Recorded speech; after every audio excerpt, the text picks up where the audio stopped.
Yan pasensya na ano ako, pasensya na at na ako'y namatay. Pinatay po. Alam mo naman napansin ko po, maraming beses po ako nagla-live na inaatake po ako kaya Helen Bagyo, Naimbag na Malim, sa mga kabsat ko, mga kabaleng ko, mayap agat panapon, maayong hapon, mayad nga hapon, sa mga Karaya at saka Ilonggo, maopay nga kulup sa mga waray-waray, maray na hapon sa mga Bicolano, sa mga Surigao-non, maradyaw nga hapon sa mga Maranao, ago Maguindanao, ruo sa Barm ay mapya mahapon sa inyo langon. Tapos sa mga nakatira doon sa Zamboanga ay buenas tardes, amigos y amigas. Buenas tardes a todos. Feliz dia a todos. So maulahay na kula po sa mga tausog mula sa Sulu hanggang sa Tawi-Tawi. Kaya pag naalala ko yung tausog ay nga parang naalala ko gusto kong kumanta ng kanta ng mga tausog eh. Ano ba yung kantang yon? Pag pumunta ako ng Bohol, maalala ko yun eh. Mutya ka baliling sa katahom. Tinggas ka sa puti nga baybayon. Ayun na, nagkakanta-kanta lang ako sandali para dumami ng ating mga audience. Pilit na bidad pa rin. Okay, si Carloy, kumusta? Bukal. Bukal. Sige, okay lang. Kalbo naman talaga ako eh. John Suarez, maayong hapon toto. Ari kami nga mga Ilonggo nga DDS nga nagasuporta sa imo. Keep it up. God bless. Maayong hapon. Leonardo Brosas, Feliz Navidad uli. Carly, kumusta? Good day po, Attorney Dr. Toto. Kausing Happy Three Kings. O sabi ng Happy Three Kings, pagdating sa kwan, sa mga Kapampangan, di ba Kapampangan, yung mga salita na mga may H, hindi na nila binibigkas yung H. Kaya nga dapat Happy Three Kings, no? So kanila, sa Kapampangan yun, Happy Three Kings. Pero kung Tagalogin natin, maligayang tatlong hari, sa mga Kapampangan, maligayang tatlong ari. Ay, walang yun walang bastusan to Naalala ko lang, napaka-cute talaga ng mga lingwahe natin, no? Sa ngayon, ang pinaka-cute na lingwahe ay yung Kapampangan. Maopay nga kulop sa mga waray-waray, sa mga bugto ko sa Samar, Leyte. Mga Kausing family, Centeno family, sa Leyte, Samar, Agbiliran. Okay. Si Dangas, kaming mga sundalo sumuporta sa mga didis. Thank you po. Okay, ito pag-usapan po natin sa ngayon ay mahalaga po ito. Kahapon po nagsumiti ang mga anak ni Duterte ng kanilang memorandum na kung tawagin. Ang memorandum po yun ay sinusulat yun na final na argument ng mga anak ni Duterte. At ang isyu po ay yung kasong sinampa ng tatlong anak na kung tawagin ay habeas corpus or petition for the writ of habeas corpus. Okay, so Leonard Brosas, waray-waray, ini, katuto. Mga waray-waray, maupay nga kulop. Eden Twist, vlogs, bikini ka. Hindi lang, may bikini. May pagat panapon, Eden Twist vlogs. Tapos ganito po yung kaso ni Digong Duterte. yung petition for the writ of habeas corpus ay hinihiling po ng mga anak ni Duterte. Sino yun, mga anak niya? Si Pulong Duterte, na yung congressman sa 1st District ng Davao City. Si Sebastian Duterte, na yung mayor sa Davao City. Si Kitty Duterte, na anak niya kay yung pangalawang asawa ni Digong Duterte, na si Abansinya. Okay? So ngayon, makita mo, although para magiging fair tayo, no, pupunain din natin na dapat sana ay hindi na tumakbo yung mga Duterte, isa lang sana ang tumakbo. Yung anak pa ni Pulong, naging congressman pa sa isang distrito sa Davao. So, sana tigilan na natin yung tinatawag na political dynasty. Tapos gusto ko sana, pangarap ko na pangungunahan ng mga Duterte, yung pakipaglaban-laban sa mga political dynasty na iisa lang sa kanila ang tatakbo. Kasi hindi mo maiwasan, talagang mananalo ang Duterte pag Davao pag-usapan at kahit sa buong Pilipinas. Kasi po, yan lang po ang ebidensya na sa mata ng mas nakakaraming mga Davaoenyo, Davao City, ay talagang magaling si Duterte. Yun lang po. Ibig sabihin, this is also in recognition of the fact na marami ding issue na may namatay sa Davao. Kagaya sa Pilipinas, marami ding issue may namatay sa Pilipinas. But then, ang usapin na kung may namatay ay isang usapin yan, at kung tatanungin mo kung may ebidensya ba sa pagpatay, ibang usapin naman yon. Kaya nga, pwede mo dalhin sa usapin, sa tingin mo kaya, magigilty ba si Duterte sa kwarto? Halimbawa, itutuloy yung kaso. Hindi na mag-uusap kung merong jurisdiction or authority, wala. So, ang tanong na lang dyan, magigilty ba si Digong? Ladies and gentlemen, ayaw kong sabihin na magigilty kasi wala akong basihan para sabihin na guilty. Bakit? Nakita ko po yung mga ebidensya na sinumiti ng prosecution na pinangungunahan ni Minjaye,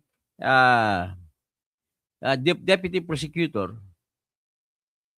Nakita ko po, ang kanilang mga ebidensya po, lahat po ay ebidensya lamang po para mapatunayan na maraming namatay at may mga namatay.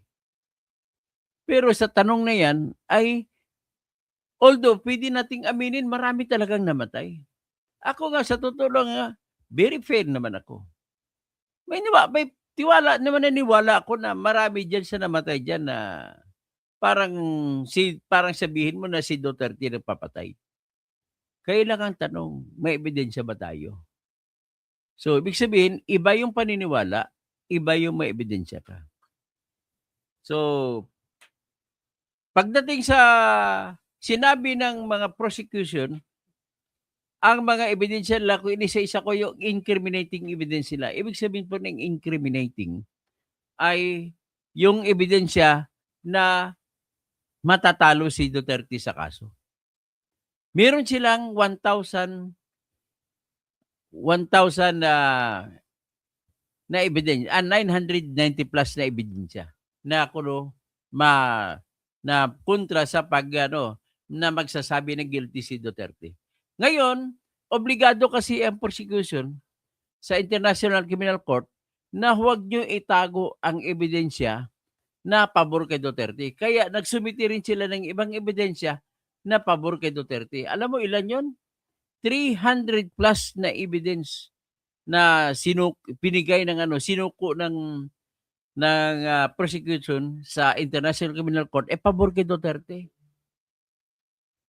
Ang isa diyan sa pabor kay Duterte na ebidensya ay yung nasintensyahan yung pumatay kay Kian de los Santos. Yung 3 pulis, at inakyat pa sa Supreme Court natin at nagdesisyon ng Supreme Court na guilty. So, ibig sabihin, pabor po yan kay Duterte sapagkat po magpapatunay yan na gumagalaw pala naman ng hustisya at hindi naman nagpapabaya si Duterte sa kaso ni Kian de los Santos. Ngayon, sa kaso din ni Murillo, tsaka kasama niya dun sa Quezon City, ay binaril din si Murillo kasama yung 4 niyang kasama na naglalaro sila ng pool doon sa Quezon City sa may Payatas. Namatay yung 4 niya, siya ang unang binaril, si Murillo, pero namatay yung binaril niya kasama na 4. Ang siya naman ay masuwerte talaga, nagpatay-patayan siya kunwari patay, tapos nung umalis yung mga pulis yun ang pumatay, mga pulis. Nung umalis yung mga pulis, gumapang si Murillo at tinulungan siya ng mamang taxi at dinala siya sa ospital. At dun sa ospital, habang ginagamot siya, tumawag naman ng ospital sa police station kasi obligasyon po ng mga ospital natin na tumawag sa pulis kung mayroong mga dinalang mga may sugat na pagkatingin la ay pinatay. So may saksak, pwede yan. May tama ng bala, pwede yan. Tapos halimbawa nasagasaan, tatawag talaga ng ano yan, ng mga ospital. So dito sa kaso ni Murillo, nakakatakot. Bilib ako sa tawag ito. Ang dumating ng mga pulis sa ospital, tiningnan siya na ginagamot siya sa bala, ay ang mga pulis mismo na bumaril sa kanya. So ngayon, kinasuhan siya ng mga pulis na bumaril sa kanya ng obstruction of justice at saka direct assault. So natapos po yung paglilitis sa Quezon City Metropolitan Trial Court at nanalo si Murillo at tahasang sinabi po ng korte natin na gumawa ng pagsakan ng kasalanan itong mga pulis at wala silang katwiran para barilin yung mga tao. Kahit na gano'n ang sinabi ng MTC, nakakalungkot pa rin. Kasi ang ginawa ng mga center law o di kaya yung mga grupo nila ni Attorney Romel Bagares, yung kababayan ko na abogado na graduate ng UP, ay nagsampa rin sila ng kaso sa ombudsman laban sa mga pulis.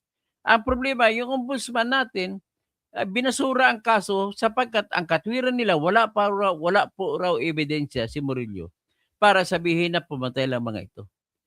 Ang katwiran naman ng ombudsman nang binasura ang kaso ay trabaho lamang ang ginawa ng mga pulis daw. Well, umakyat ata yan, inapila ata yan sa taas. Hanggang ngayon wala pang desisyon yan. But nevertheless, kinikwento ko lang yan kasi para may ipapatunayan na hindi rin pala pabaya si Duterte. Na kung merong identified na pumatay, ay pinapakasuhan. Kasi remember, sa panahon pa ni Duterte, kinasuhan yan. So, yan po ang sitwasyon natin sa ating ICC. Ang kaso, ulitin ko lang para maintindihan ninyo, ay sinasampahan ng kaso si Duterte na bilang isang mastermind. Ngayon, ang nakapagtataka lang dito na kung bakit nasabi ko naman na matutumba, madidismiss ang kaso sapagkat po, bakit si Duterte lamang ang kinasuhan ng ICC? Hindi pwede po yan mangyari. Nang ibig sabihin po, ay nagpa-jackpot lang ito ang ICC. Kasi kung talagang guilty si Duterte, dapat isasama sa kakasuhan yung mga pumatay at yung mga iba pang mga pulis na mga boss nila na nag-uutos pumatay. At pwede din kasuhan dyan yung hepe ng mga police stations na kung saan ang mga pulis nila ay nakapatay na hindi man lamang nila sila kinasuhan sa mga korte. So, yan po ang sitwasyon natin.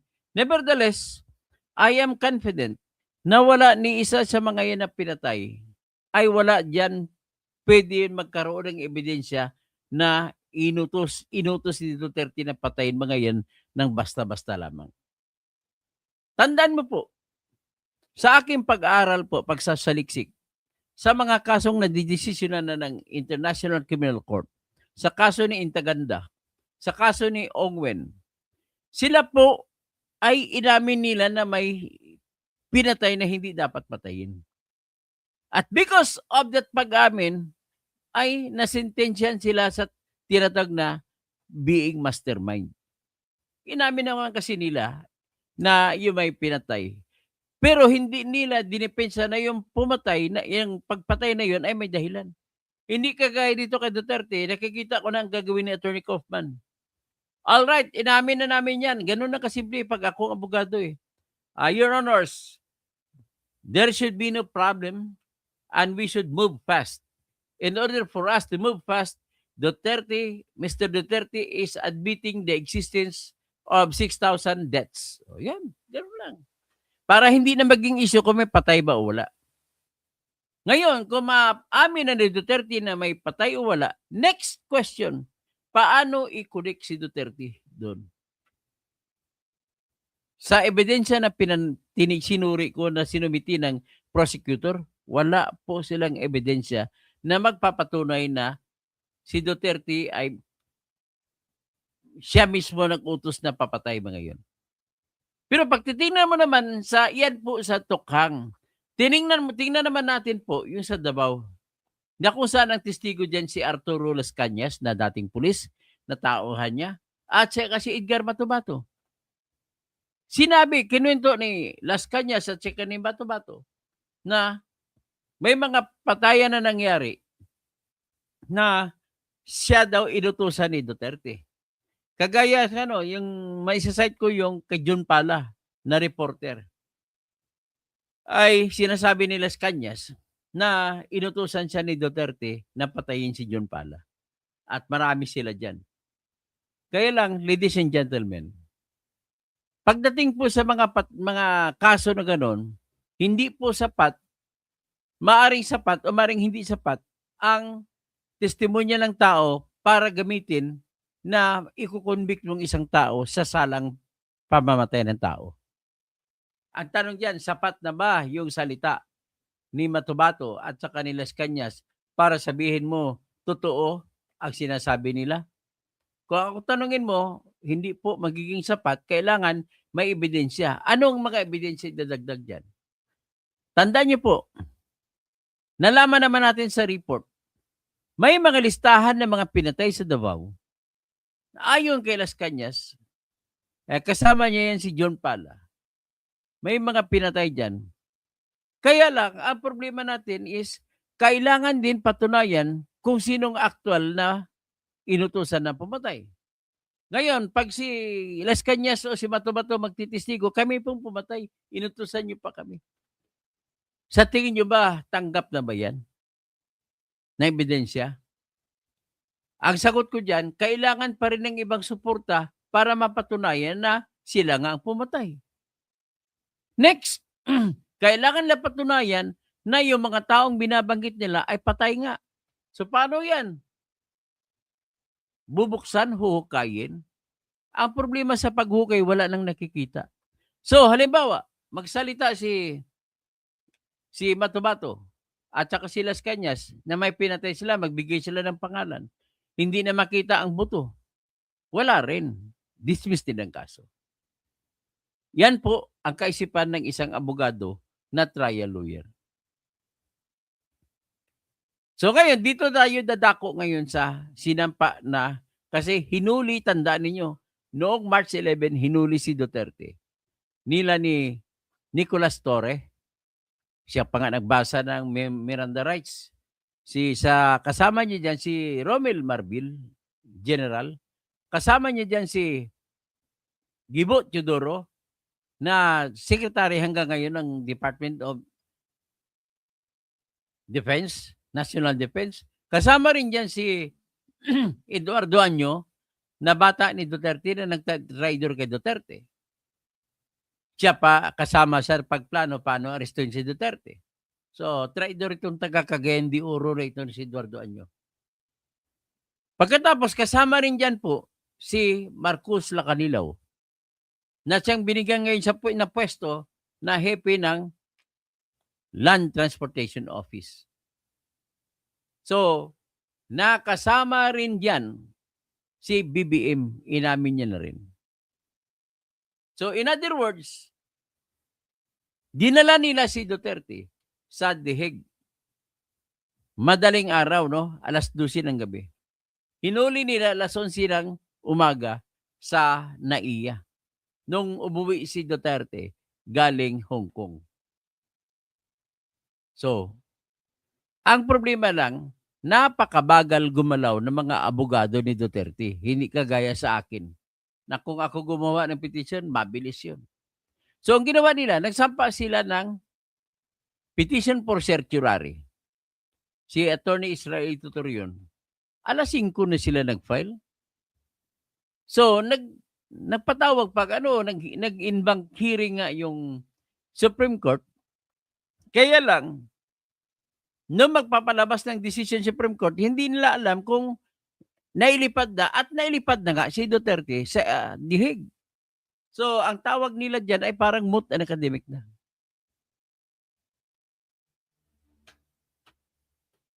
Kasi kung ako naging abogado ni Duterte, ang gagawin ko lang sa oras ng paghuli sa kanya noong 11:00 ng umaga, gagawa na kagad ako ng petition for the writ of habeas corpus at 1 hanggang 2 oras lang ang kailangan ko, tapos ko na yan. At isampa ko sa pinakamalapit na korte ay ang RTC Pasay. Doon lang, tapos na ang laban. Papadalhan kagad ng TRO ng RTC Pasay yan, sila ni Nick Torre. Kaso lang hindi nagawa eh.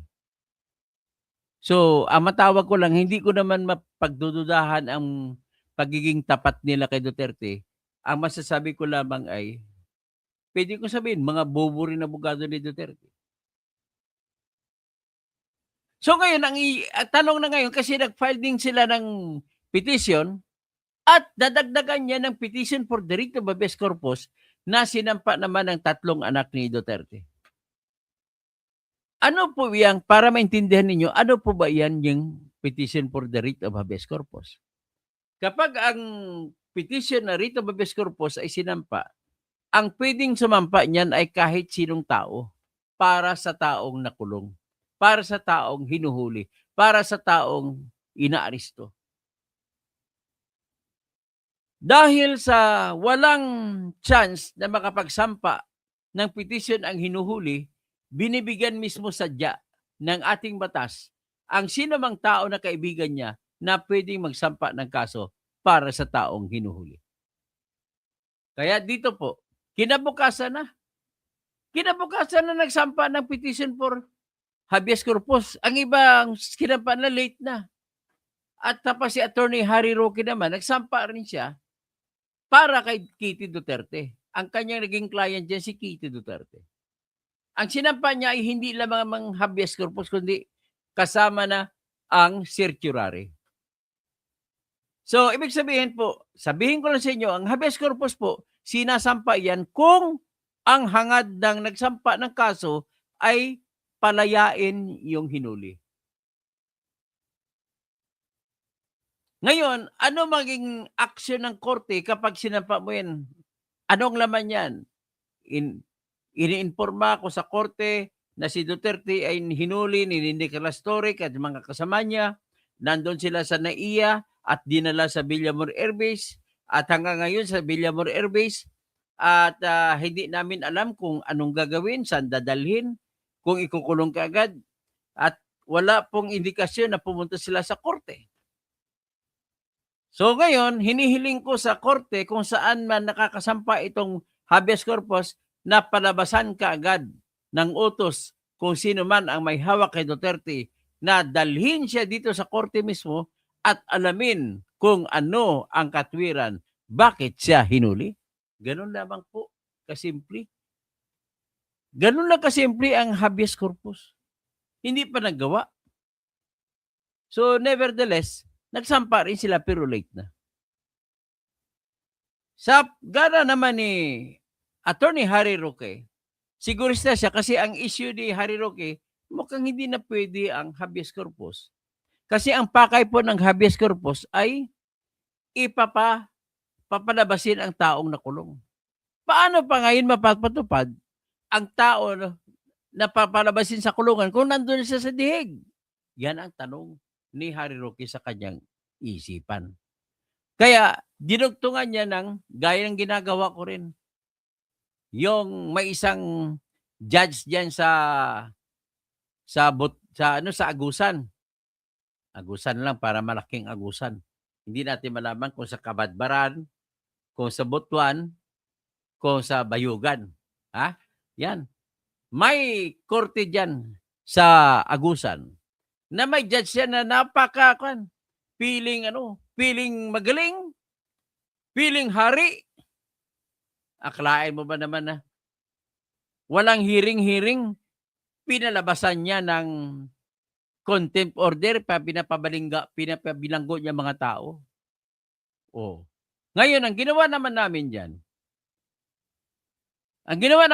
kasi akalain mo, inutusan niya hulihin ang mga tao, mga maralita, pati kukulong. Walang dahilan. Wala ngang ebidensya. Wala nga kumakaso, siya lang kumakaso. Akalain mo siya, kumakaso siya pang judge. Oh, hindi ko na bagitin pangalan mo. Alam mo, kilala mo kung sino ka. Hindi lahat ng panahon ay judge ka, magre-retire ka rin. So, ginawa niya, ang ginawa ko naman ay umakyat kami sa Supreme Court. Nagsampa po kami ng petition for habeas corpus with certiorari. Yun. Kagad-agad, wala pang isang linggo, nagpalabas ng utos ng Supreme Court.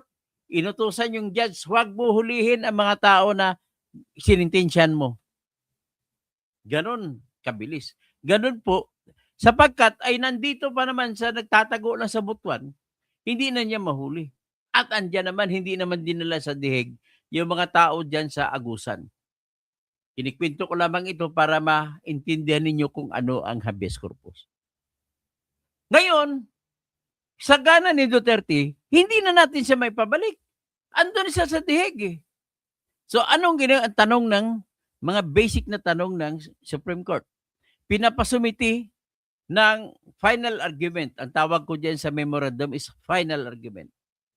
Sila ni Kitty, si Pulong, at saka si Sebastian, patungkol sa habeas corpus na sinampa nila. May mga tanong na dapat sagutin. Pero pipiliin ko lang po ang dapat importante na dapat sagutin. At ang importanteng tanong dyan ay, pwede pa ba na magbigay ng utos sa Supreme Court na ginagrant o anong tawag niya sa Tagalog, na pinagbigyan o mag-utos ang Supreme Court ng mag-utos si Supreme Court sa mga respondyente na dalhin si Duterte sa harap ng Supreme Court. Mangyayari pa ba yan? Ang sagot ay hindi po. Bakit? Nandun siya sa dihig eh. So, ibang klaseng habeas corpus ito. Hindi kagaya sa ordinaryong habeas corpus na sinampa namin sa Supreme Court at inuutosan ang judge na i-stay, huwag niya ipatupad ang kanyang desisyon na pag-aresto. No, judge, kumusta ka na, judge? Alam mo kung sino ka. Lagi mo akong binabagit, galit na galit ka sa akin. Sa totoo lang, nag-practice din kasi ako sa Hall of Justice yan sa Agusan. Napaka-corrupt ang mga judge dyan. Pasensya na kayo mga judge dyan. Sobrang corrupt kayo dyan, lalo na sa Butuan. Hall of Justice sa Butuan. Napaka-corrupt na mga justice dyan, mga judge dyan. Tapos, yung mga piskal dyan, nakipagkutsaba rin. Corrupt din. Napansin ko rin sa mga abogado dyan, ay mga corrupt din. Pera-pera ang labanan. Pasensya na kayo mga panyero dyan. Alam ko, kilala nyo kung sino kayo, kilala nyo ako. Grabe. One of the gravest in terms of corruption among the halls of justices ay itong Butuan. So, sinasabi ko lang yan. Anyway, ang mangyari kay Digong Duterte, ang tanong, pwede pa bang ipalabas ang utos na habeas corpus na utusan na dalhin si Duterte sa Supreme Court? Sagot, hindi na maipapatupad yan. Bakit? Dahil nandun siya sa diheg. So ngayon, ano ngayon ang sitwasyon? Ano ngayon ang mangyayari? Yan ba ay ibabasura na lang ang habeas corpus kasi hindi naman madadala si Digong? Ang sagot ko, hindi po maibabasura yan. Bakit? Ang issue kasi pabalik-balik at lagi na lang umuulit-ulit ito at hindi naman madesisyonan. Kaya once and for all, hinihimok ko sa Supreme Court Justices na desisyonan na niyo ito. Pagpalabas kayo ng utos, although alam nyo na hindi maipapadala si Digong Duterte, magpalabas kayo ng utos declaring that while Duterte cannot be brought to the court expectedly to be done by the respondents, but as a matter of course, as a matter of procedure, magpalabas po dapat ang Supreme Court ng utusan ang mga respondyente na sina Bersamin, si Nicolas Torre, ang PNP chief, si Lacanilaw, si Gibot Teodoro, si Eduardo Año, na dalhin si Duterte sa loob ng Supreme Court. Utos lang yan. Although, alam naman ng Supreme Court na hindi matutupad. Pero, ang utos ay pag-utos. Hindi mo pwede sabihin na ang Supreme Court ay hindi na pwede mag-utos dahil nadala sa diheg. Ang importante lang dyan, gawin na ng Supreme Court ang trabaho niya. Magpalabas siya ng utos. Bahala na itong gobyerno ni Bongbong na tarantado. Bahala na itong gobyerno na ito na kawatan. Gobyernong ito ni Bongbong na bakla na nagpapabuli. At gobyerno ni Bongbong na adik na sinabi pa, dinidiin pa ng kanyang kapatid na adik siya, ay kailangan gawin ng Supreme Court ang trabaho nito na magpapalabas ng utos at utusan ng gobyerno natin na mga respondyente na dalhin si Digong sa Supreme Court. Ano ngayon ang mangyari? Hindi mapipilitan lamang ang mga tauhan ni Bongbong na bangag, bobo, bakla, nagpapabuli. Gagawin na lang nila, magpaliwanag na lang sila sa Supreme Court bakit hindi nila mabitbit ang katawan ni Rody Duterte. Nais ko muna bago ako umalis sa ito, nais kong malaman ninyo na yung pag-utos po na dadalhin ay kailangan ma-establisa ng Supreme Court na walang kaso laban kay Duterte. So ngayon, pinasagot ng korte ang kalaban sa memorandum. May memorandum din sila. May memorandum din ang mga anak ni Duterte. So siyempre, sasagutin nila, sasabihin ng argumento naman ng mga tauhan naman ni Bongbong Marcos. Sabi nila, hindi, like legal and valid. Yung meron kasing warrant ng ICC. Ganun ang argumento nila. Tapos sabihin nila, at pinasa pa sa Interpol. Kaya legal daw pag-aresto. Yan ang argumento ng mga tauhan. Kasama dyan si Boying Rimulya. Kasama dyan si John Vic Rimulya. Ganun ang magiging argumento nila.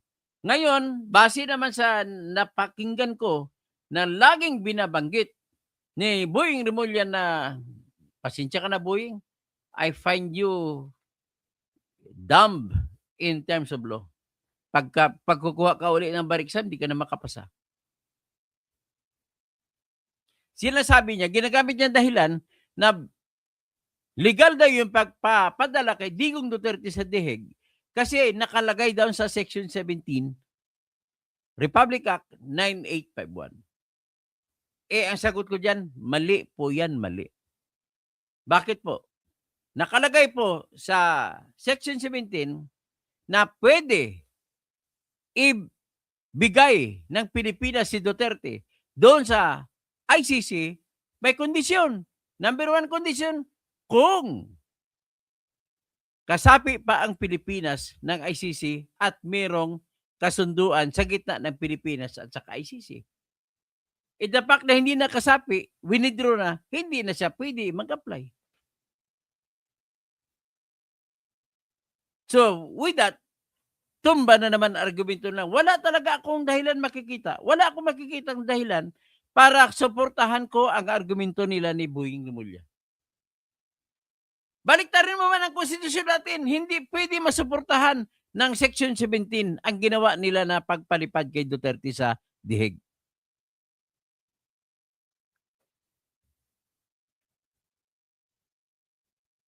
Di ba? Ang hirap yun. Ang hirap masuportahan. Tapos tatawagin niyo akong DDS kasi sinusuportahan ko. My God, alam ng Diyos yan. Alam ni Pastor Rodi Rabi. Si Pastor Rodi Rabi, anti-Duterte din to dati. Wala po ako makitang argumento papabor. Magiging fake news po ako pag sabihin ko na legal ang pagkahuli kay Duterte. Magiging fake news ako kasi batas pinaglalaban natin. Kung batas, ang batas natin na numero 1 na sinampal ay yung Section 1, Article 3. Mamaya paliwanag ko sa inyo. Tapos Section 2, Article 3. Tapos Section 14, Article 3. Ano ba yung Article 3? Yan po yung Bill of Rights. Lahat ng karapatang pantao nandun po sa Article 3. Ano pa? Nilabag din nito ang Section 1, Article 8. Ano ba yung Section 1, Article 8? That the judicial power in the Philippines is vested, nakalagay, nakatira sa ating Supreme Court at mga korte na bubuuin ng batas. Pag sinabi ko ganun, anong ibig sabihin nun? Nang ibig sabihin, lahat po ng mga bagay na may pangyayari sa Pilipinas, kapag hindi mo siya maklaro kung ano ba talaga, yan ay judicial. Ibig sabihin ng judicial, malalim na pagtingin. Hindi mo makikita sa biglang tingin. Kaya nga sinasabi ni Joan of Arc, it is not what meets the eyes. Dahil malalim ang issue, yan ang tawag po na judicial power. So, anong issue ngayon? Ang issue, pwede bang bitbitin si Digong Duterte na gamit lamang ang ICC warrant of arrest at ang katotohanan na ginamit nila ang Interpol, pwede bang bitbitin? Yan ang tanong. Hindi mo masagot kaagad yan. Kaya kung hindi mo masagot kaagad yan, malalim ang pag-usisa. At kung malalim ang pag-usisa, ang tawag po dyan ay judicial. Judicial issue. At kung sinabi mo judicial issue, napapaloob sa Section 8, Article 1 ng ating Constitution na nagsasabi, judicial power is vested in the hands of the Supreme Court and all other courts that may be created by law. Sa ating korte lamang nakalagay ang kapangyarihan sa pagtingin, pag-usisa. Therefore, ICC has no power. Kahit na member pa ang Pilipinas ng ICC has no power to issue an order to arrest any person in the Philippines. Because the issuance of arrest warrant is a matter that is judicial in nature. Alamin mo kung dapat bang palabasan ng warrant of arrest. Ang pagtatanong na yan at ang paghanap ng sagot ay ang tawag yan judicial function. Bakit judicial? Ulitin ko lang dahil malalim na pagtingin, pag-usisa ang pangangailangan. At kung ganon, ang kapangyarihan ay nailagay sa ating Supreme Court at mga korte natin. Wala sa ICC. Klaro? At wala rin sa Interpol. Klaro? Therefore, hindi ko mahanapan ng dahilan para pagbigyan ko, sabihin ko na legal ang paghuli kay Duterte at pagtapon sa kanya sa dihig. Wala ko nakitang dahilan. Pero sa kabila, ito ang laman ng argumento ni Harry Roque. Pero sa kabila, wala kang, sa kabilang banda, nakikita mo lahat na bawal at nilabag ang batas natin. Bago ko ikwento, kung ano mga batas, di ka ba nainom muna ako?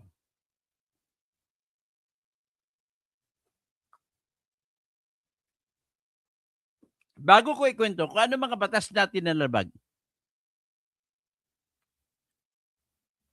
nais ko muna sabihin na meron tayong tinatawag na due process right na dapat igalang. At kung manghuli ka ng tao na walang warrant sa lokal na korte natin, ikaw ay nilabag mo ang ating konstitusyon. Ngayon, mayroong ICC na international law. Sabihin na natin kasabi pa tayo. Pwede ba yang international law na kasapi tayo? Halimbawa, kasapi tayo. Pwede mo ba yang gawing excuse na hulihin ang tao sa loob ng Pilipinas kahit na hindi susunod sa Section 1, Article 3, at isa pa sundin dapat Section 2, Article 3, at isa pang sundin ay Section 14, Article 3 ng ating konstitusyon? Yan ang tanong. Masasagot natin yan kung masagot mo ang tanong muna, alin ba ang mas mataas? Ang international law ba o ang ating konstitusyon? Alam ko matalino sana. Yung mga nakapasa sa bar exam, matalino to. Alam ko ang sagot nila ay mas mataas ng di hamak ang ating konstitusyon. Bakit po? Una, sovereignty, pinag-usapan natin. Sovereignty natin ay hindi tayo pwedeng pakialaman. Kaya ang international law ay wala silang kapangyarihan o katwiran na para pakialaman ang ating soberenya. Ang pag-aresto po ay isang bagay na kumikilala ng ating pagkasarinlan. Hindi ka, ang bansa na yan ay hindi ka sarili, hindi ka independent. Wala kang sovereignty kung arestuhin ka lamang. Kaya, isang elemento ng ating soberenya ay yung pag-aaresto, na tayo lamang aaresto sa sarili nating mga akusado at wala nang iba.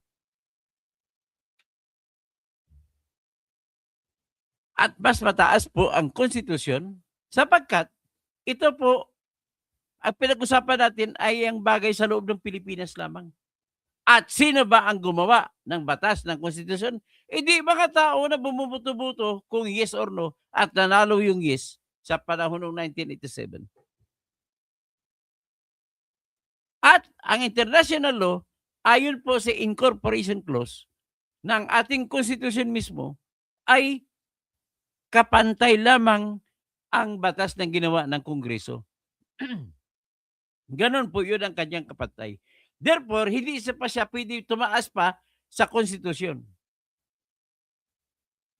Sabihin natin, member tayo, ang Pilipinas, ng ICC. Nagpalabas ang ICC ng Pilipinas. Ang tanong, pwede ba maipatupad ang ICC na warrant na direkta sa atin? Arestuhin ka sino? Sagot, hindi. Hindi pwede mapatupad. Bakit? Kasi kailangan po na sumunod ka sa Section 1, Article 3, tsaka Section 2, Article 3, Section 14, Article 3 ng ating Constitution.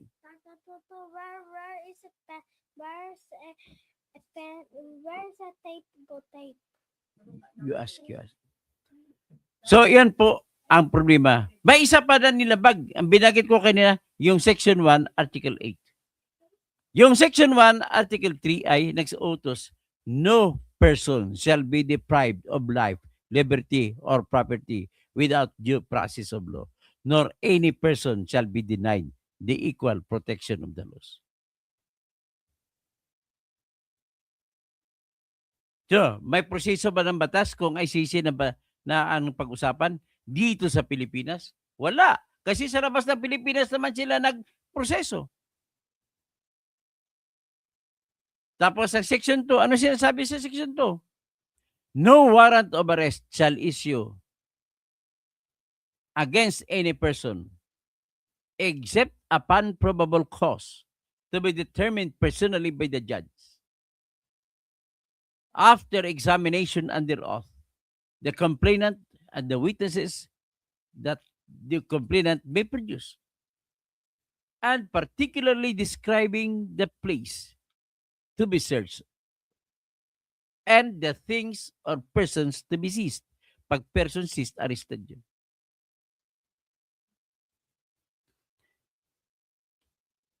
So ngayon, ibig sabihin, ang tanging korte lamang natin ang otorisado magsasabi kung may probable cause para arestuhin si Duterte o wala o hindi. Walang kapangyarihan ang ICC para magsabi kung may probable cause na arestuhin si Duterte o hindi. In fact, very clear naman sa warrant of arrest na nilabas ng ICC na kinaklaro nila wala pang probable cause na pinag-usapan. Kundi mababang uri ng probability lamang na malamang may kaso ka kaya inaaresto ka namin. Ibig sabihin, hindi tugma o hindi consistent ang warrant of arrest under Article 58 ng Rome Statute kumpara sa warrant of arrest ng Pilipinas. Sa Pilipinas, mataas na uri ng ebidensya ang pangangailangan para bago arestuhin ng tao. Sa ICC, mababang uri lang. Possibility lang. Possibility, possible na krimen na ikaw guilty, ay pwede ka nang arestuhin. Pero sa atin, kailangan probable cause na nakabase sa ebidensya. Sabi pa nga, ang probable cause, except upon probable cause to be determined personally by the judge after examination under oath. Examination, ebidensya tinitingnan. The complainant, sa pag-complainant, i-produce ang complainant ang mga ebidensya niya. And the witnesses that may be produced by the complainant. Kasama sa ebidensya niya, yung mga kanyang testigo. Itong sa ICC warrant of arrest, under Article 58, mismo ang ICC nagsasabi na ang level ng kanilang pagbasihan para lumabas ang warrant of arrest ay mababa lamang. Possibility lang. Dito sa kabila sa atin, probable cause. So that explains the reason siguro naintindihan na ninyo na hindi talaga pwede. Tapos, titingnan natin ang Article 14, Article 3, Section 14, that no person shall be held to answer without due process of law. So, hindi nyo pwede kukunin si Duterte kung walang due process sa ating batas. In fact, balik tayo doon sa Section 2. Ang level ng probability na hinahanap ng ating korte bago arestuhin ang isang tao ay mataas, probable cause. Mataas, maraming ebidensya. Ang level ng probability na ang hinihingi lamang ng International Criminal Court para arestuhin ang isang akusado ay possibility lang. Possibility is not the same as probable cause.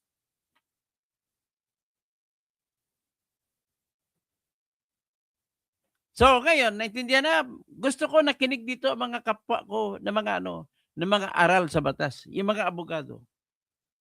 Para kayo na rin ang mag-relay Ano ba ang pagkakaiba ng warrant of arrest ng ICC at warrant of arrest na nilabas ng ating korte?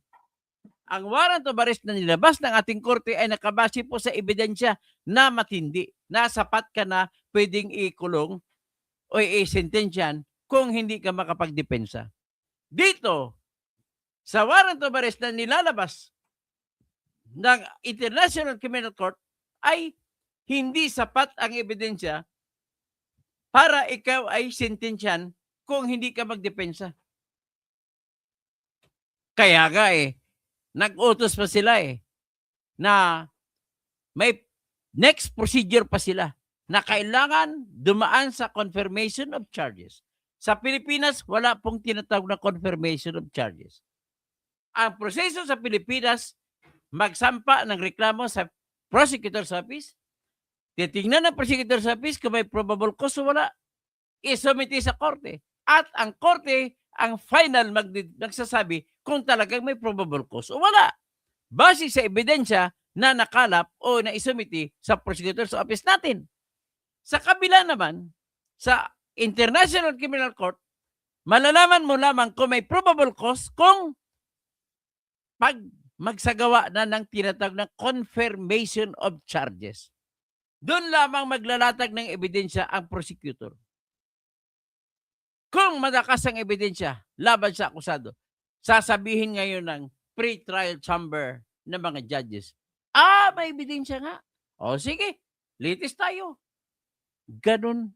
Dapat nakita nyo ng pagkakaiba ng ating warrant of arrest at saka ng warrant of arrest ng ICC. Mas mababang uri ng ebidensya ang sa ICC.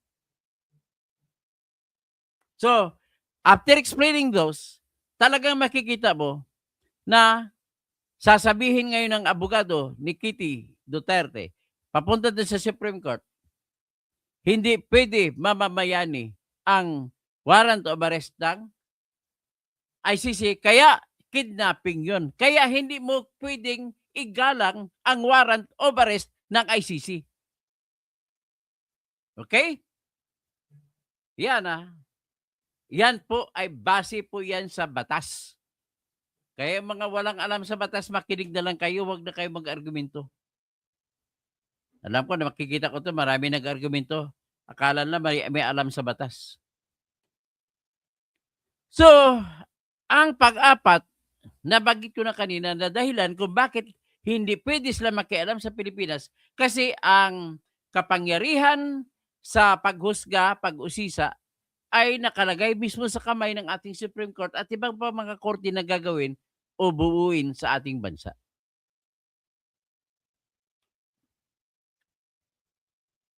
Kaya ganun po ang dahilan. Kaya because of this, masasagot na natin ngayon ang pinapasagot ng Supreme Court. Number 1, moot an academic na ba? Ano ibig sabihin ng moot academic? Ipagpatuloy pa ba natin parang ganito lang, anhin pa ang damo kung patay ng kabayo? Yan, parang ganun yan. Patay ng kabayo, ipapagpatuloy pa ba natin yung damo? Huwag na. Yan sinasabi na moot an academic. So ganito, sa kaso ni Duterte, moot an academic na ba? Kasi nakulong naman doon Ang sagot dito ay hindi siya moot an academic. Ang sinabi ko kanina, bakit hindi moot an academic? Kinuwento ko na ito kanina pa. Sapagkat, magpapalabas lamang ang Supreme Court ng utos. Sundin ito ng Supreme Court ang kanilang mandato at ang kanilang obligasyon. Hindi lang mandato, obligasyon. Nautusan ang Philippine government ang respondiente na dalhin si Duterte sa Supreme Court natin. Kung hindi magawa, di magpapaliwanag na lang ang ating mga magagaling na mama, si Bendalo, si Mr. Bendalo, Boying Rimulya, magpaliwanag na lamang siya na hindi na nila madadala sa korte, kaya humingi sila ng pasensya. Anong kasunod mangyari? Di sasabihin ng Supreme Court, ganon ba? O sige. So, ang kasunod yan, kung malupit-lupit na Supreme Court, o di kaya kung magaling ang abogado ng mga anak ni Duterte, magsasampa sila ngayon ng motion requiring the respondents to explain why they shall not be cited for contempt. and be imprisoned for committing contemptuous acts. Ganun kasunod nangyari. Kung ako yung abogado ng mga anak ni Duterte, unang-una, disbarred na ako. Hindi ako pwede mag-abogado. Kaya mag-advise na lang ako, makinig na lang kayo sa akin ngayon. Alam ko, nakikinig dito mga abogado ni Duterte, lalo na si Attorney Israelito Torion. Pati isang abogado ni Duterte na kilala ko, na roommate ko sa Mindanao State University noon, na si Attorney James Reserva, na board member ngayon ng Agusan del Sur, na professor pa ngayon sa Professor of Law sa isang eskwelahan. Sa tingin ko doon siya nagtuturo sa Orius College.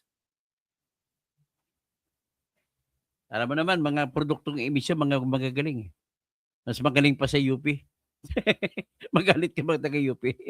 Alam mo, UP ngayon, 5 ang top notcher nila. Sa bar exam ngayon, 5 rin sa University of Santo Tomas. Kaya binabati ko mga taga-UST rito. Kay Attorney Claire Castro, congrats. Maraming mga taga-UST, mga top notcher, number 2 sa kanila. Number 1, UP Diliman. So, ganun po ang sitwasyon natin dito. Ang final argument na lang natin is, pwedeng hindi nagiging moot ang academic dahil hindi naman nawawala ang kapangyarihan ng Supreme Court para mag-utos. Ang nawala lang, total, ang pagtutupad sa utos ay hindi naman kapangyarihan ng Supreme Court yan. Kaya hindi nagiging moot ang academic. Ang mangyari lang, bahala na lang, ala-chamba na lang sila ni Bunjing Rimulya. Sila nga paparusahan kung hindi nila madadala si Duterte sa Supreme Court. So, next issue. Kung pwede ba maipatupad ang utos ng Supreme Court? Sa tanong na yan, depende po kung anong utos ng Supreme Court. Kung ang utos ng Supreme Court ay dalhin si Duterte sa Supreme Court, kasi bring forth the body. Ibig sabihin, habeas corpus. Pag sinabi mo corpus kasi katawan ng tao. Bring forth the body. Yan ang eksaktong translation compared to English. Kung ang pag-utos ng Supreme Court dalhin si Duterte, hindi na mapapatupad yan. Ganon pagsagot ko rito. Pero, yung ibang utos ay pwede, may papatupad. Ano yon? Yung utos na ipaliwanag ninyo. Bakit ganon at pinayagan ninyo si Duterte at hinuli ninyo at pinadala? Yun, pwede pa mapapatupad yun. Ibig sabihin, depende po sa utos. Ano pa bang ibang utos ng Supreme Court na pwede mapapatupad?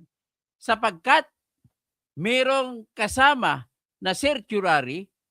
Ang ibig po sabihin ng certiorari ay isang petition na humihingi sa korte na ideklara na null and void ang ginawa ng isang opisina. So, pwede pa yan mapasunod pang utos ng Supreme Court na ideklara na null and void ang paghuli kay Duterte at ang pagpadala doon. Next, iba mga tanong, meron pa bang ibang remedyo? Itanong ng Supreme Court. Sinagot ito ng abogado ni Kitty Duterte. Opo, meron pang ibang remedyo. Maliban sa habeas corpus, ay pwede rin po ang tinatawag na petition for certiorari. Tapos nagtanong din sa Supreme Court, may exception ba sa batas ng moot and academic? Ang sagot, meron po. Ano po yun mga exception? Number 1, kung if it is involving a matter that is capable of repeating but yet avoiding review, then it is exempt from the mootness rule. The Supreme Court will exercise its symbolic power to proclaim to the whole world that we are the Supreme Court and we must order that the law is supreme and that there must be the rule of law. It's not the law of the rule, but the rule of the law. It should never be the law of force, but it should be the force of the law. Yun ang gagawin ng Supreme Court natin. I-proclaim nila na sila the majesty of the law. Kaya, exception to the rule yan, kung kinakailangan ipaglalaban ng Supreme Court natin ang kanyang karangalan, ang kanyang kagitingan, at ang kanyang kapurihan. Ano pa?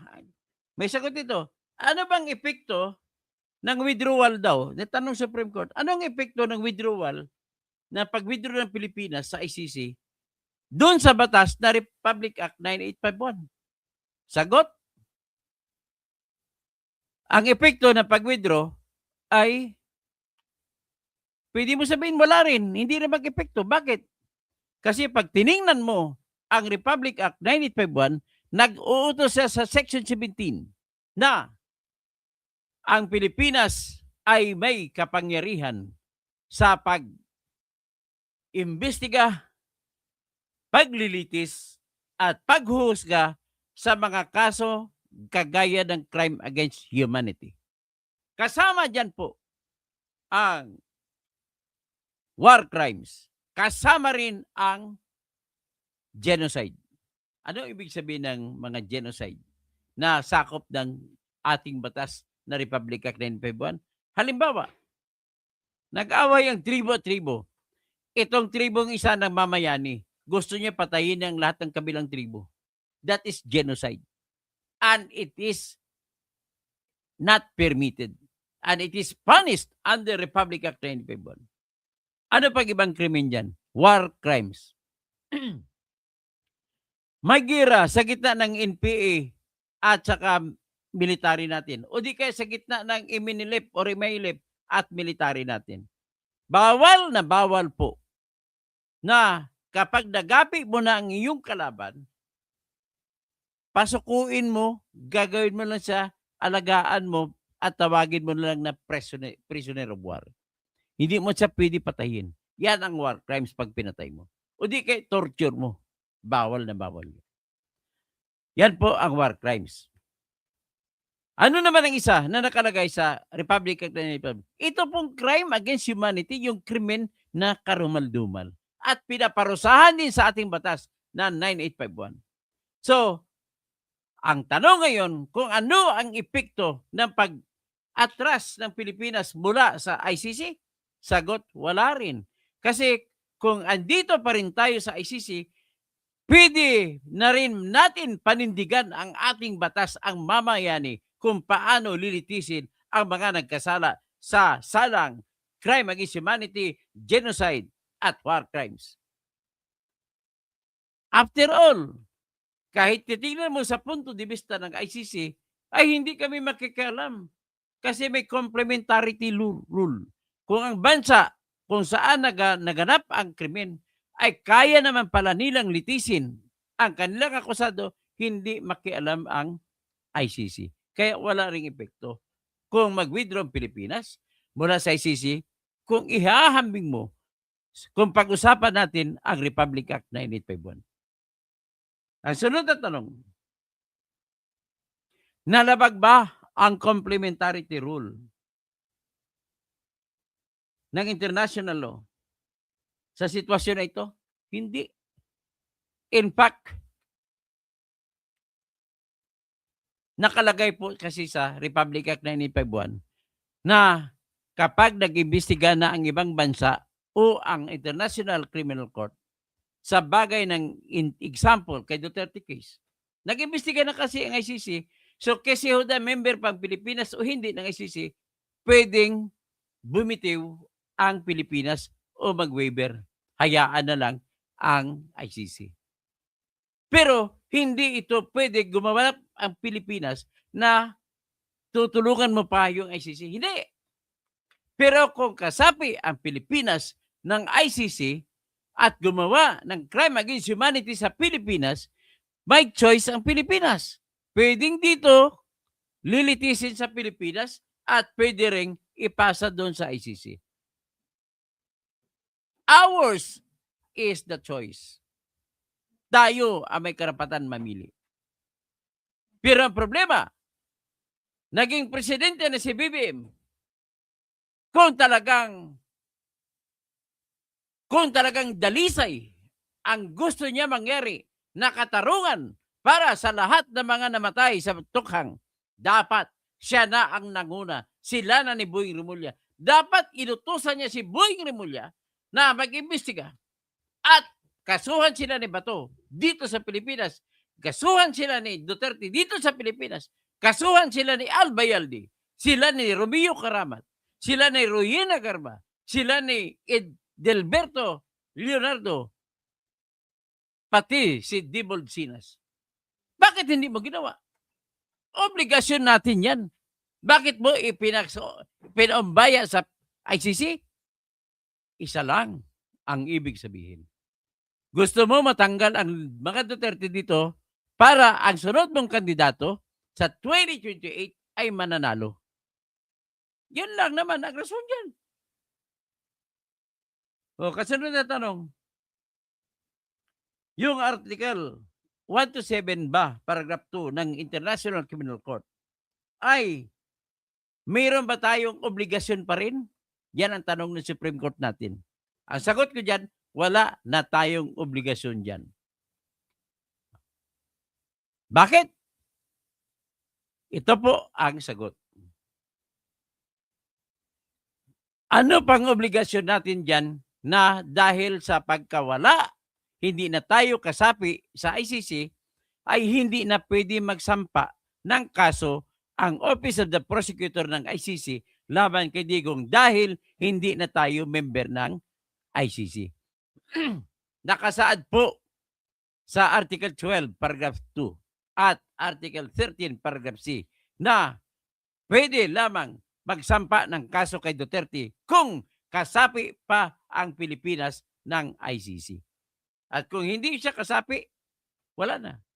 Ang tanong ni Charles Fiske, meron ba tayong treaty? Sa ngayon po, wala na po. Wala na po tayong treaty. Nag-withdraw na kasi. Dapat alalahanin nyo yan. May treaty dati na pinirman, pero nang nag-withdraw na, wala na po.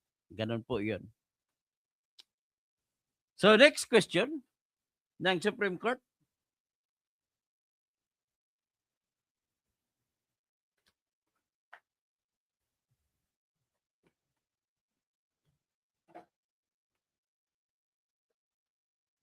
Hindi naman importante yung ibang tanong. So, yan ang po importante yung sasagutin ko. At, ang conclusion ko rito, kung ikaw naman tatanungin, ano ba ang pwede kong maibigay na rason sa Supreme Court para igalang ang ICC? Wala po ako makita ng rason. Unang-una ay hindi pwede makialam ang Supreme Court sa ICC. The tanging magagawa ng Supreme Court ay ideklara na illegal ang pag-aresto kay Duterte. Ganun lang, hanggang doon lang. At kung magawa ng illegal at utusan niya ang Pilipinas, kung sino mga respondyente na gumawa kayo ng hakbang na dalhin nyo sa Supreme Court ang katawan ni Duterte at ipaliwanag nyo kung bakit, ano ang rason at inyong parang dinidetain ninyo. Yan po. So, my conclusion is, ladies and gentlemen, lalabas po ang decision ng Supreme Court, ideklara po na illegal ang pag-aresto at pagpadala kay Duterte sa DHEG. Yan lamang po ang aking conclusion. Mabuhay po tayong lahat, mga Pilipino po tayong lahat. At sana, pakiusap ko sa inyo, huwag kayo maging loyalista. At dahil galit lang kay Duterte, tingnan niyo po ang batas natin. Kung ginagalang ba batas natin, kahit pa masamang tao si Duterte, sapagkat nilabag ang batas natin sa pagkidnap sa kanya, ipaglalaban ko si Duterte hanggang kapag kamatayan. Ganun lamang po. Ikaw lang bobo dyan. Sino ito? PNW. Ilagay mo nga pangalan mo PNW. Ang problema sa iyo, lagi kang PNW lang. Wala namang pangalan. Para makasuhan kita ng libel kung ano. AM Travel Vlogs, pera-pera lang ngayon. Kaya naniniwala talaga ako na bakit, ang unang tanong ko, kung talagang may katuturan ang kaso laban sa Baron Drugs, dapat sabay-sabay sila inaresto. Bakit si Duterte lang pinaaresto? Kasi kung ako, nung abogado ako, lahat ng mga guilty sa aking nakikita ay kakasuhan ko sila lahat. Hindi pwede na isa lang. Di ba? Chicken popper, salamat Dr. Toto sa katotohanan. Tapos, may Mr. YouTuber sa ICC, walang tagapagtanggol ang isang maimpluwensyang politiko. Meron. Kahit maimpluwensya siya, binigay po ng ICC si Kaufman. Ang nagbabayad po kay Atty. Kaufman, 2 million a month ay ang ICC. Hindi po si Duterte nagbabayad yan. Kaya malaking kasinungalingan ang ginagawa ni Trillanes sa pag-anunsyo sa niluloko niyang bayan na 150 million daw ang binabayad ni Duterte kay Kaufman. Magkwentahan tayo. 10 buwan na po si Duterte sa ICC. Kung 150 million ay tama, i-multiply mo sa 10, 1.5 billion. Payag ka ba? Maniwala ka dyan? Gusto ko sampalin si Trillanes pag makita ko eh. Ikaw naman na vlogcaster Armandin, pakiusap lang po. Huwag ka maniwala sa sinungalingan, wala mga pruweba, pinaniwalaan mo. Hindi po totoo yung 150 million. At tapos isa pang nakita ko, bakit mo sinama sabi mo wala na, kulong na kayo lahat. Sinama mo pa si Pulong doon sa linyada ni Chis Escudero. Sino pag ibang mga senador, si Bong Revilla. Mag-isip ka naman po sa iyong logic, pakiusap lang, Sir Armandin. Ipalabas mo po yung logic na totoo. Unang-una, yung 51 billion na ini-issue ni Trillanes, ni Tino, tsaka ni Terry Redon laban kay Digong, kalagan kay Pulong na natanggap niya. Totoo yun. Natanggap niya yun. Inamin naman niya eh. Pero ang isa pang katotohanan ay napunta lahat sa proyekto at walang substandard doon. In fact, napakaganda ng proyekto. Kaya wala po kayong karapatan na magkwento-kwento, kaya lahat yan ay puro fake news lang kwento ninyo. Mahirap naman po. Mahirap naman mag-fake news kayo. At umaasa po ako, Mr. Roland Catedrilla, na pag magsalita ng Supreme Court, lalabas at ideklara nito na illegal ang aresto. So, Mercy Narbasa Suzuki, believe ako talaga sa iyo, Dr. Toto. Galing mo magpaliwanag. Salamat sa pagtatanggol mo para kay Tatay Digong. Ivy Belen, Katoto, mas may dangal po sa iyo wala pong dangal yan. Mali. May dangal siya, pero wala pong mali pong sinasabi niya. Pasensyahan na. Ay tahasan ko sinasabi niya na mali siya. Roland Catedrilla, watching from Melbourne, Australia. Si Ecclesiastes, from Espanya, huwag pansinin ang mga drug addict. Tapos, Gamara, we salute you, Dr. Toto, our future senator. Flora May Entero, yan ang totoo. Good job. Salamat po sa pagpuri niyo po. Sino pa iba? Si Chicken Pooper, salamat. Dr. Toto. Si PNW, basahin ko lang, tinawag akong bobo. Wala ka bang ibang maargumento sa akin? Salita ka lang ng ad hominem o pamimersonal? Tapos si AMG Travel Vlogs. Pera-pera lang niyan. O nga, naniwala ako, 1 billion binigay sa judge eh. Kada judge, binigyan ng 1 billion. Kaya nga, kumukuha si Bongbong Marcos, mali-malitang pera, pinapadeliver kay Saldico para dalhin doon ni Trillanes sa ICC. Kinaklaro ko, Trillanes, wala akong ebidensya na ikaw ay nagdadala ng pera doon. Pero ang ebidensya ko, sapagkat po unbelievable ang mga order ng ICC, yan ang aking katibayan na tumanggap sila ng pera. At walang ibang lumalapit doon kundi ikaw lang. Sa ICC, walang mga tagapahid. Binabasa ko na po yan. Mr. YouTuber, ang kaso ni Digong at hindi rin mapayag ang supporter ng isang politiko na makita na ang kanilang santo ay makulong. Magiging fair lamang po tayo. Ang kaso ni Digong, dito na lang ikuan yan. Meron naman tayong korte. Total, hawak naman ni Bongbong mga judge. Pwede niya may diktahan na ikukonvict si Duterte. Bakit hindi niya dalhin dito? Okay, tapos Mr. Chu, tama lang. Ay, wala, hindi neutral yan. Hindi neutral yan. Kita mo na nga mali-mali. Saan ka pa magdesisyon? Humingi interim release? Desisyonan mo hindi pwede. Kasi sa palagay nila ay papatay ka ng ibang tao. Anong klase yun? Wala nga ebidensya. Sasabihin gano'n. Kaya kabubuhan talaga. Mitch Dove, 120. Kaso nabigyan na sila ng Y. So Nelson Magaso, butbot mo. Ay, yan na naman masabi mo, butbot. Paliwanag mo bakit butbot, Nelson. Ha? Nakakahiya ka, Bisaya ka pa naman. Ang mali-mali mga sinasabi mo. Dapat magiging bright ka. Paliwanag mo bakit ako butbot. Ganun lang po. Mr. Chaber, tanong ko sa ito, anong motibo ni Digong para umatras sa Pilipinas sa ICC? Hindi na po yan question ng motive. Bakit po? Inaprubahan naman kasi ng ICC ang pag-withdraw. Okay? At saka yung pag-withdraw, Mr. YouTuber at ang iba pa nakikinig, ay may karapatan pa rin hindi nawawalan ng chance ang prosecutor na magkaso kung ni-withdraw na ni Digong. Kasi bakit? Kasi may 1 taon pa sila napalugit para isampa. Ang tanong naman, ay dumaan ng 1 taon, hindi pa sila sumampa ng kaso. At lumampas pa 2 taon, saka pa lang sumampa ng kaso. Di ba kabubuhan niya, Mr. YouTuber? Kung sino man pangalan mo po, dapat, I hope you understand what I mean. Si Gamora, good day, Dr. Toto. Ang travel bags. Sa pangalan ni Presidente Duterte, bawal ang nag-inuman sa gilid. O ngayon, ang dami nag-inuman.